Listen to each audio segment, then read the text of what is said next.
Hello. I shall speak in English because I don't know German. So, hi, who here played Half-Life 2? Raise your hands. Awesome. Now, do you remember how in Half-Life 2 there were all those monitors in the game where you could see characters talk to your character? It turns out those are not actually pre-recorded videos. They're actually recorded live in the game right outside the level. And if you use a no-clip function, you can actually find the characters. And they look hilarious. Skyrim. Also, I think my sound is off. Is it off? Anyway. In Skyrim, I think in one of the DLCs, you can have mannequins that you can actually equip your armor on and to show it off. And it turns out they're not just mannequins, they're actually retextured NPCs with their AI turned off. And every now and then the AI turns itself on and they start following you, which is kind of creepy. But anyway, in Metal Gear, there was this whiteboard, and this whiteboard had some really cool reflective effect on it. And back then, you couldn't really do it in real time. So what they did was they added a room behind the whiteboard with some reflective-like textures on it. So if you haven't figured it out already, this talk is about developers using unorthodox fixes for their games. It's basically a collection of interesting problem-solving and bug fixes that you might consider for your game, but you're telling yourself there's no way Blizzard is doing that, but they actually are. So really quickly, a thank you to Simon and She Says for helping me find some of these bugs and provide footage for them. But who am I? I am Nicolae Berbece, and I usually start my talks with a joke on how people cannot pronounce my family name. So in this case, I'll just play a short clip from one of my favorite YouTubers. Speaking of Patreon, we also want to thank our patron. Thank you, Nicolae Berbece, Nicolae Berbece. Thank you, whatever your fucking name is. So yeah, Nicolae Barbecue. I'm from Romania, where there's vampires and shit. And I founded a company called Those Awesome Guys. We're a super small team from all over the world, and we made a game called Move or Die. And I'm gonna play the trailer for it really quickly. What happens when you combine every party game ever created together? That would be pretty stupid. But we did it anyway.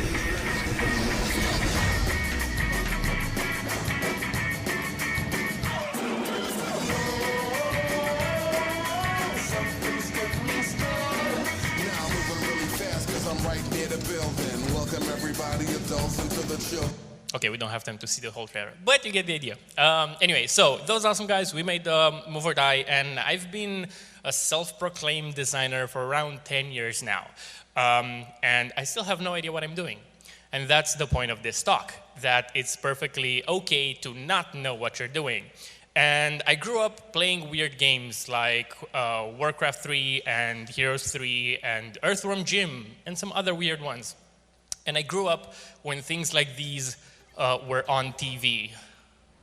They started out a generation ago as simple black and white ping pong games on a TV screen. That's the how it's made video on video games. And it's kind of funny because in like 12 minutes, they go from idea to final game. And even though it's funny now, it was super interesting back then, and it got me curious in how these games work. So I started looking through the files and folders of the games I had, looking for like exposed textures or sound effects that I could change to start modding my own games. So I started making my own sprays in Counter-Strike 1.5 and playing with the editor in Warcraft 3, which was amazing. But it's really boring, so let's get back to some more weird examples. So Force 21. Force 21 was a game made in 1999, and it was an RTS game. Now, as you know, in an RTS game, you control your units, and you usually have a camera that follows those units. Now, it turns out that every now and then, players would complain that the camera would stop following their units, usually when an explosion would happen. So the developer said that, One of the testers noticed that it happened more often when an airstrike occurred near your vehicles. The camera was derived from the physical objects class, so it was using velocity, acceleration, and it could be collided with. This also meant that it could take damage. So the airstrike did enough damage in a large enough radius that they were quite literally killing the camera. Now, I did fix the bug by ensuring the cameras couldn't take damage, but just to be sure, I boosted their armor and hit points to ridiculous levels. So they have the toughest camera in any game. Wing Commander, this is a popular one. Now in Wing Commander, during development, whenever they would close the game would crash. And it would say EMM 386 memory manager error. Now, because of tight deadlines, they had to fix this bug. And what one of the developers did was, instead of actually fixing the cause of the bug, he hex edited the message of the error to say, "Thank you for playing Wing Commander." So you can get away with this. Also, the new Tetris game did the same thing on the Nintendo 64 9 years later. So apparently it's a legit fix. Sacred 2, really cool top-down RPG game. You have all these caves that you can go in, and each cave has this very nice shining entrance to it. It turns out that shine comes from a huge mirror scaled right behind the entrance because they happen to have that effect coded on that mirror, so they just reused it. Fallout New Vegas, really quickly, some spoiler warning. I'm going to talk about the ending really quickly. So in Fallout New Vegas, when you finish the game, you talk with an NPC, you get a loading screen, and then your slides don't work. There we go. So NPC, loading screen, and then a slideshow of like what happened after your actions. Now, it turns out there's a narrator narrating some stuff over that slideshow, and his voice is coming from an NPC right behind you called Ron the Narrator. And the slideshow is legit a retextured wall. Bethesda. Anyway, World of Warcraft. In World of Warcraft, they're using invisible bunnies to cast spells. And one of the developers said that spells need casters, so we often have to rely on spawning in an invisible creature to be the one to actually cast the spell. Different games use different invisible creatures, but for WoW, it's mostly bunnies.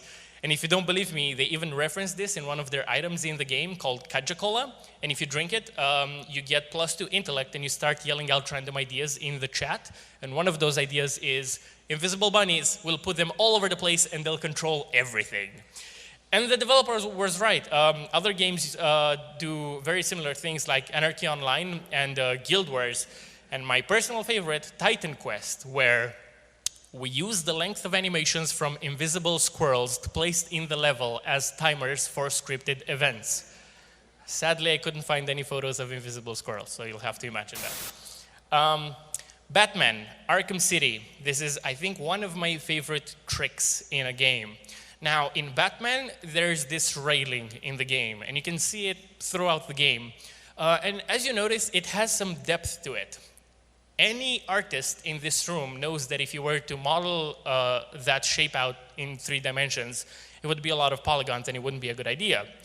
So what they did was they used one texture and then they duplicated it and offset it from each other a little bit, and that creates this very cool parallax effect that blew my mind.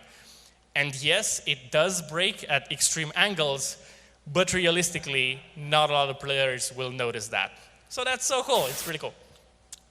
League of Legends, in case you thought, Riot surely knows what they're doing. In their first World Championship, I think it was, they didn't have a proper spectator mode. So you know how League of Legends is usually 5v5? Well, in the first World Championship, it was 6v6, because one of the characters wasn't used. He was the spectator. And most of the time, it was Teemo, because his passive ability turns him invisible, so he doesn't influence the game. Riot. Anyway. Deus Ex. Now, if you Google Deus Ex, you'll notice this screenshot. It's a really popular screenshot. And whenever I've seen it, I told myself that there's something off with those reflections. They look way too sharp and too perfect. And yes, it's exactly what you think it is. It's the whole damn level, duplicated, flipped, and the ground is transparent. Which apparently works, and they also did it for the NPCs, which are animated, and that's quite cool. But yeah, and I think Tony Hawk 3 does the same trick. Fallout 3, another super popular one. In Fallout 3, you have this train that's supposed to take you places, and it turns out the programmers didn't code the train as a standalone entity. They actually made it into an item that was worn by one of the NPCs on his arm, of all places. And if you actually look up the animation in the editor, it looks like this. Bethesda. Anyway, going back to my story. So I was making my own sprays, my own levels in Warcraft 3. I was even making my own voice packs in Worms, which was hilarious for me back then. And I grew up on a website called Newgrounds. Who here knows what Newgrounds is? Awesome, cool. So for those of you who don't know, Newgrounds is, more like was, a website for creative people. It hosted a lot of Flash games, Flash animations. You would find programmers and writers and artists. It was a really cool place. And I would make a lot of Flash games. However, I'm not a programmer. So because I'm not a programmer, I would use very weird programs to make Flash games, like 3D Flash Animator. And in my entire life, I think I've met like 3 people who heard of this program before. But it allowed me to make some very weird games that weren't really considered games because they were more like overly glorified soundboards. However, by growing up on Newgrounds, I hung out on the forums and I started teaming up with actual programmers that I collaborated with to make actual games. And even though my games and my projects got more and more complex, I still had that feeling that I wasn't doing things properly. And it turns out I had this quite popular thing called the Imposter Syndrome. And for those of you who don't know, the Imposter Syndrome is that feeling that you don't belong, that anyone around you is better at what you're doing. And it's a horrible feeling, especially when you work online with people and you're alone in your living room, and every now and then you start questioning yourself, like, hey, is it worth doing what I'm doing? Like, this game that I'm working on isn't really that fun. Should I keep working on it? Especially when your desk looks like that. But yeah, it's annoying because that feeling was echoed in the programs I was using. For example, I was using 3D Flash Animator when everyone else was using Adobe Flash. Sorry, Macromedia Flash. I was using a mouse to make all the art in my games when everyone else was using a tablet. Whenever I would see like a behind-the-scenes video, all the artists were using tablets, and I was like, damn it. Like, it gives that seal of legitimacy. You know, when you use a tablet, you're like a true artist. But I was super comfortable with the mouse. I couldn't use a tablet properly. And it keeps going. For example, I was using Sony Vegas to make the trailers for my games when everyone else was using Premiere. So even though I think what I was doing was quality, I had this feeling that I'm not doing things properly. But anyway, let's get back to some more examples. I should make a Bethesda section in this talk. So you all know in Skyrim that popular trick where you get a basket and you put it on the vendor's head and you can steal their shit. It turns out there's another trick where most vendors in the game hold their goods in a chest under the level right below them, and with some clever jumps, you can steal their shit properly, the fair way. And speaking about Skyrim, I saw this screenshot of that bookshelf and that desk, and it's exactly what you think it is. It's the same model, just one of them is slightly sunken into the ground. So if you ever considered reusing assets, Bethesda. Fallout 4. It's about a mod in Fallout 4, so it's not Bethesda. There's this mod called Old World Radio that added some extra radio stations to the game to add some variety. However, users of the mod complained that every now and then they would hear a cat behind them for no reason, and they would turn around and there was no cat. And the developer said that, I spawn an invisible silenced cat 500 units behind the player when a non-active radio station switches tracks in the background. In normal circumstances, the cat, it doesn't make a sound, it's silenced, invisible, and deleted from the game after 3 seconds. In normal circumstances. We all know how that goes. Another one of my favorite examples, Gang Beast. It's a party game made by Bone Love. And in Gang Beast, there was this level where you had a train pass through the level on 2 tracks. It would go like one way, and then it would come the other way around. So they had to figure a way to teleport the train from one track to the other, and they couldn't figure out how to do it properly in time. So this is what they did. They legit made a room in which the train goes, and then the whole room rotates to put the train on the other. You're laughing, but it works. But giving them credit, they said that we needed to get trains to change tracks quickly. Instancing them created a noticeable lag, and teleporting them was unsuccessful at the time. We had to finish it quickly for an event, and so the dirty hack came in. But I'm happy to say it's done correctly now. We pull several trains and teleport them. Not that anyone would notice. Fallout 2, not made by Bethesda, made by Black Isle Studios in '98 or something.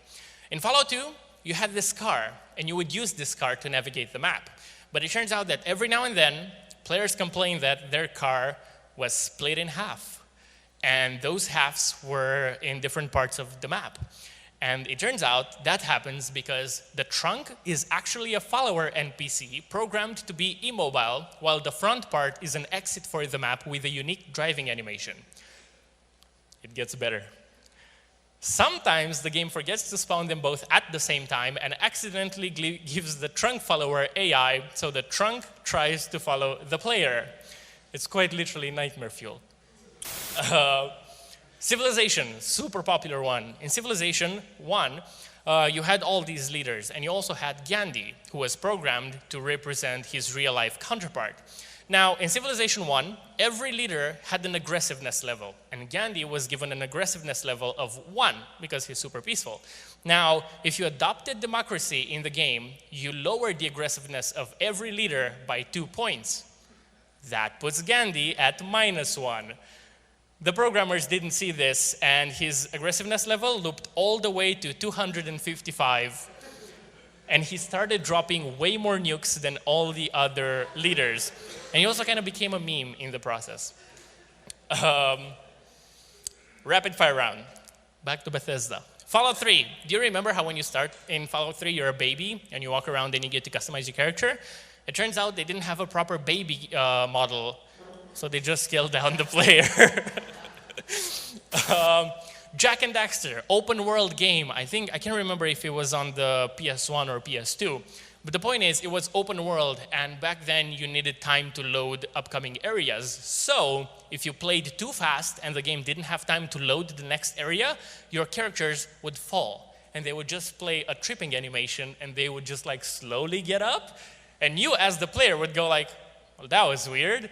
But that was the developer's way of buying themselves some time to load the next area, which is quite clever.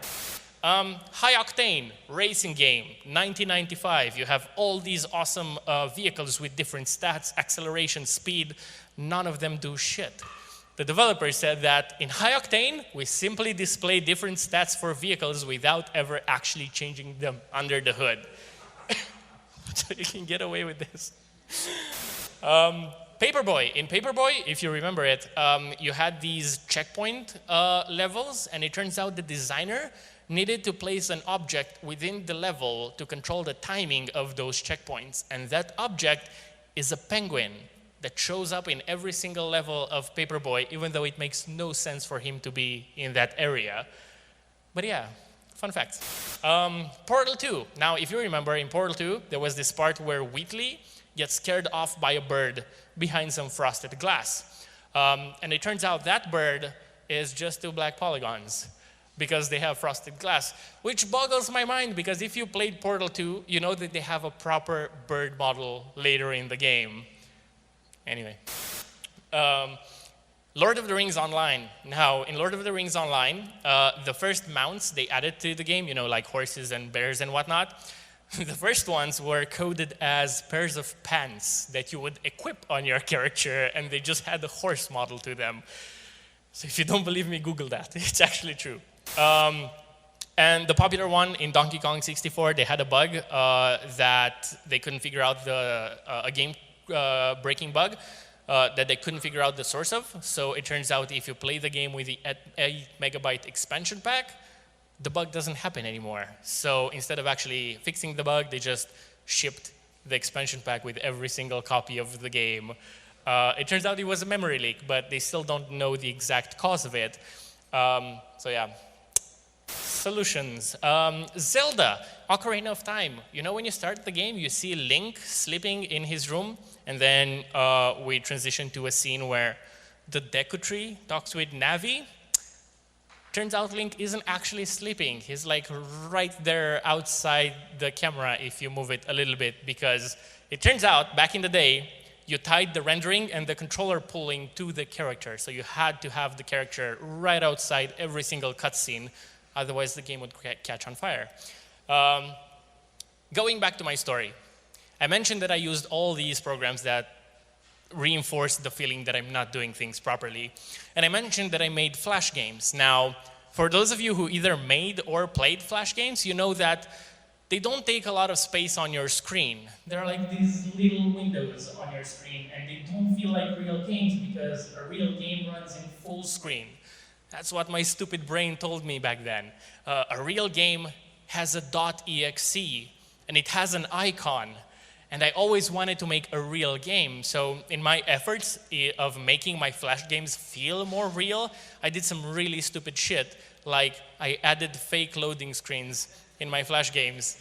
Because, you know, Flash games are small. They only take a couple of seconds to load. But adding fake loading screens make them feel much larger. And this trend continued, like in Concerned Joe, the game that would become Move or Die later on. Because of the limitations of the engine, you could only have one entrance and one exit to each level. But I wanted to make a level with a branching path where there would be 2 exits, but the engine wouldn't let me do that. So I said, fuck it, and I did it anyway. And if you take the top path, you would play normally, the narrator would make a joke, and you would reach the exit of the level. But if you took the bottom path, it was designed to feel like you weren't supposed to do that. And the narrator said this. Oh, wow, you actually thought that was real. I gotta take a screenshot of this. You are so adorable when you're confused. I am uploading this to the internet immediately. What's the internet? Don't worry about it. Now, in case you haven't noticed, I used the screenshot excuse to flash the whole screen white and teleport the player on the top path, which was an exact recreation of the bottom path. So if you would go back, the whole illusion would fall apart. But hey, it worked. Please don't do that. Also, later on, it became Move or Die, and we kept doing stupid things with Move or Die. For example, we showcased the game at a lot of events, and we showed it when it was still in development, so it was very unstable. It would crash a lot. So, smart me, instead of actually fixing the problems that would make the game catch on fire, I asked someone to write a tiny script that checks if the game runs in the background, and if the game doesn't run, it would open the game. Hear me out. The secret to making this super seamless is to set your wallpaper to a loading screen. No one notices it. Please don't do this. So yeah, but hey, it worked. And we also have, for example, in the game, we have outlines for each character, and there's 1,000,001 ways to make outlines, but we took the worst path and we duplicated the character 8 times, slightly offset it, and changed it to a color. And before you yell at me, it's very good with alpha, right? And it also translates very sharp features from the character in the outline compared to other methods like a generic Photoshop shader. And I know I could do that with a shader and other methods, but a few days ago, I was playing Heroes of the Storm, and Blizzard does the exact same shit. And if it's good enough for Blizzard, it's good enough for me. Anyway, I was working on Move or Die while In the Game the movie came out. Who here saw In the Game the movie? Awesome. For those of you who don't know, In the Game the movie was a documentary following a bunch of super entitled developers that made their own games. The point is, most of their games already came out by the time the documentary was released, so their games were already successful. So when you would watch that documentary, you know that if you go through those problems that they had, you will most likely be successful because, hey, they were. And they had their own problems like, oh, my summer sale graphics aren't showing up properly on the front page. While I had my own stupid worries, like, I really hope people will pirate my game. Because in my mind, that's what makes a successful game, right? Someone who actually wants to play my game so bad that they go out of their way to pirate it. And I also worked on Move or Die while the Humble Indie Bundle came out, and they had the exact same games made by those people in the documentary. So I was like, I really want to be in one of the Humble Bundles one day in my life. And I can finally say I made it. I worked on Move or Die for around 4 years, from the very first idea to the game coming out. And I did it. I made a game that's .exe, and it has its own icon. And it runs in full screen.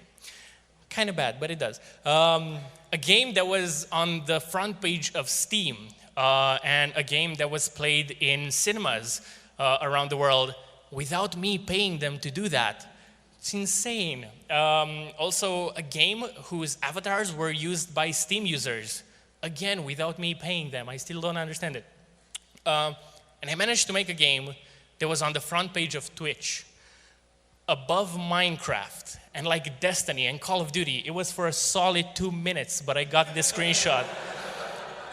I made a game that was tweeted by Twitch and by Adult Swim when they gave us approval to use Rick and Morty as playable characters.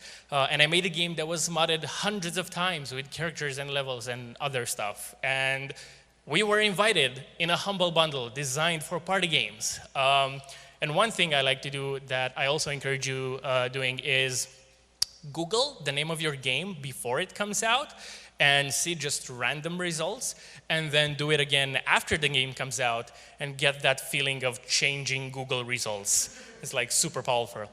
Oh, and yeah, our game got pirated quite a bit. Like 44.7% of players are pirates, and I'm perfectly fine with that because that's why I made the game, so people can play it. However, while I was working on the game, I would put out these trailers or, I don't know, posts on social media, and I would keep getting comments for them. And most of the comments were referred to me directly. They would say, you should do this, you should do that. Because those comments come from my personal friends, because they knew me, so they followed the game, and we knew each other in real life, so they were speaking directly to me. However, after doing this for a while, that community kind of grew, and it started including people that I didn't know personally. And those comments slowly shifted to they. And I kind of became this weird developer entity where you say they should do this, they should do that. And it's a very interesting threshold to pass. And just to give you an idea, even though that happened, I still have no idea what I'm doing. I started working on the game sometime in 2012. And the game came out in 2016, at the beginning of the year. And it came out on PC for Steam. After the game came out on Steam, I really wanted to put it on the PS4. And it turns out in order to put the game on the PS4, you have to talk to Sony, go on their website, and give them a game design document of your game. So I made my game design document after my game came out. Because I didn't need a game design document while I was working on the game, it was just me and my friend, it was all in my head, which is kind of weird. But taking into consideration my whole story, my whole journey through this, and all the examples that I gave so far, the conclusion that I reached is that successful developers are using the same brand of duct tape you are. So don't worry, because there will come a day when you will become they. Thank you.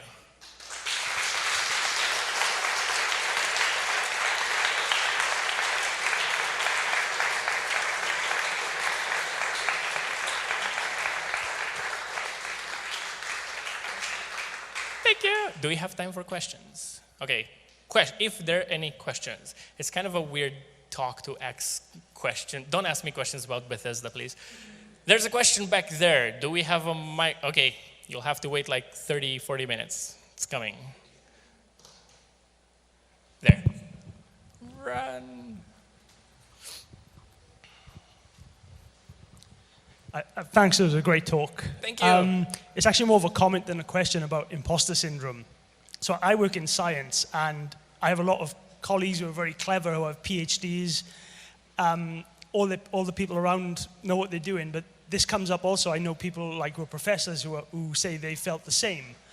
And they're not stupid, but it happens. And sometimes it's maybe just their own insecurity, but sometimes in an environment where there is a really clever person that just makes you feel a bit, well, not stupid, but less than them. Yeah. But I'd say that, you know, this whole kind of rummaging around is also part of like anything, you know, okay, you might be making stuff up, but you sometimes you reinvent the wheel, but you also find some new stuff occasionally. And yeah, sorry, it's more of a comment than a question, but, Yeah, but no, I totally feel that, what you were saying with that. But no, that's awesome, yeah, because like whenever I would work on my game, like the smallest things, like how I rotate a thing in Photoshop, in my head, it's like, do the successful indie developers do the same thing that I'm doing right now? Like, are they doing it differently? Am I doing it wrong? And like, that's why I tried to make this talk to show people that, hey, the big guys, they have the exact same problems we do. Because whenever I would go to like an event and I would sit down with developers from bigger games, I would realize that, wait a minute, we're not that different. Like, we're running into the same problems. So everybody's winging it, everyone's using duct tape. So I started learning to not worry about these little things and just like, if it's working, good enough. But yeah, thank you. Any other questions? Yes, there's one in the back. How's consoles doing? How's what? How are consoles doing for you? How are consoles? Move or die on consoles. Oh, first of all, I hate you for asking that question. Second of all, never make your own engine.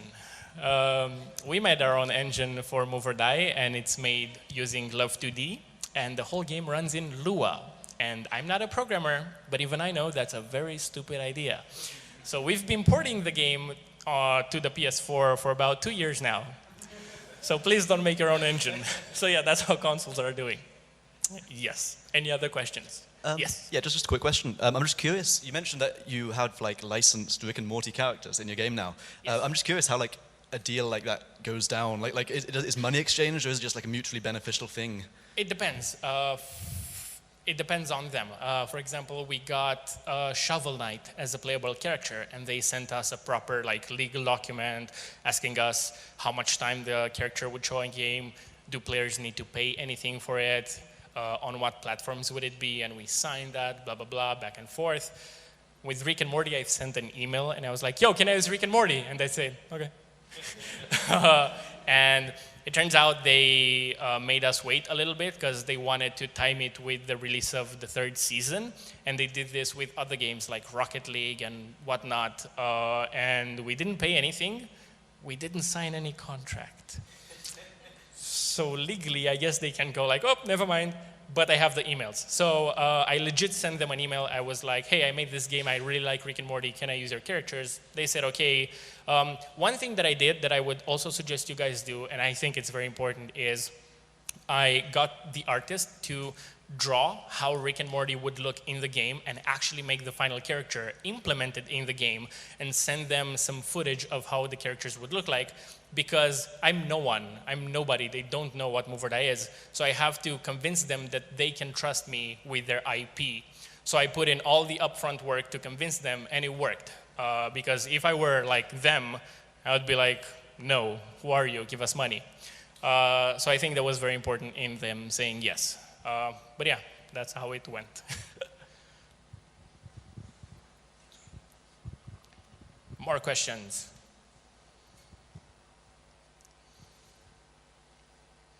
I guess that's it. No more questions. Thank you very much, Nick. Thank you again.